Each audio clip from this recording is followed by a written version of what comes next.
Salut tout le monde, 8e épisode de la série du journal d'un doctorant confiné. Aujourd'hui c'est un petit conte dont je vais traiter. Il fait 5 pages et s'intitule Le M, majuscule point de suspension, puni. Premier problème visible, ce M majuscule.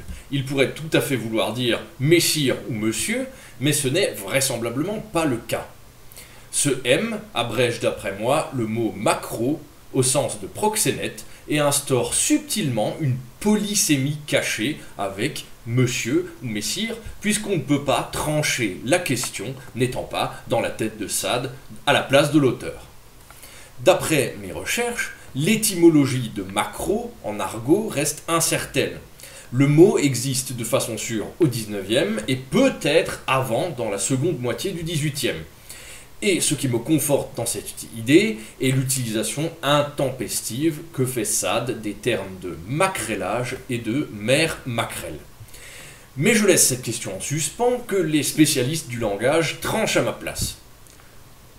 M. point de suspension s'appelle en réalité Monsieur de Savary, un homme d'âge mûr dont Sade précise qu'il est cul-de-jatte au sens littéral. Ce dernier a décidé de mettre sa maison à disposition et d'organiser, sûrement contre une bonne rémunération, un réseau de prostitution pour les femmes fortunées et de bonne naissance.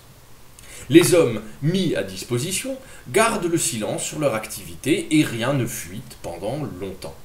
Sade précise bien que cette combine est très tentante, mais que la fin tragique de Savary a dû en décourager plus d'un. En effet, un beau jour, un homme de la connaissance de Savary arrive chez lui et lui demande de l'inviter à sa table. Profitant d'une diversion, l'homme tue le valet et la cuisinière, seul domestique au courant de la combine sexuelle de Savary. Il tue même le chat et le chien avant de tuer Savary en dernier. Ici, le terme assommer est utilisé dans son sens premier, c'est-à-dire asséner un coup, à un ou plusieurs coups, sur la tête pour tuer. L'assassin sans scrupule ni remords laisse un mot pour s'expliquer et on retrouve une note de la main d'une femme sans signature qui révèle que son mari est au courant des activités de Savary. C'est la seule pièce à conviction en lien avec les homicides.